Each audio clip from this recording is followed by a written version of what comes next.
Hey people, so I did buy a Mac Mini 8 gigabytes as I mentioned last week, and I managed to run some large language models locally. It turned out to be much easier than I expected.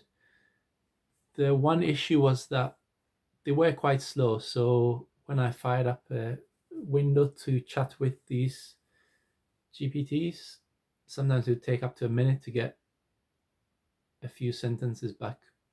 People had warned me that 8 gigabytes is rather low in terms of RAM, so I might go and upgrade to 16 gigabytes and see if that helps. In any case, some of my work will involve just calling OpenAI APIs directly, so maybe that's what I'll end up doing more than running it locally. But I wanted to know what it was like to run one locally, see if it was viable. It's likely that over the coming months, it will become more and more viable. So we'll see how that goes.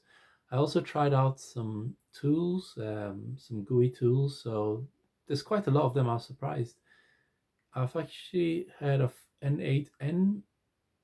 I've known about it for quite a while. I interacted with the founder, Jan Oberhaus, I think is his name, many years ago before he created n8n. And he's an amazing guy, very smart. And I love the product for use as an alternative to Zapier.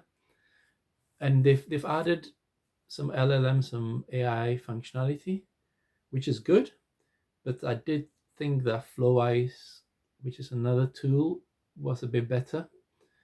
I may actually mix the two. So flowise, for example, doesn't have any scheduling triggers, whereas with n8n, I can say every minute poll this URL, and if you get a response, do XYZ, and that follow-up action may well be to call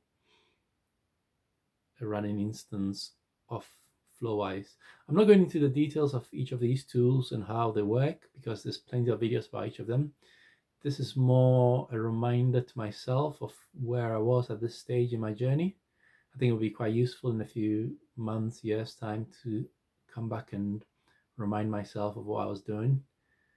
It's quite possible that at some point running large language models locally will just be very routine, and looking back on this will sound quite quaint.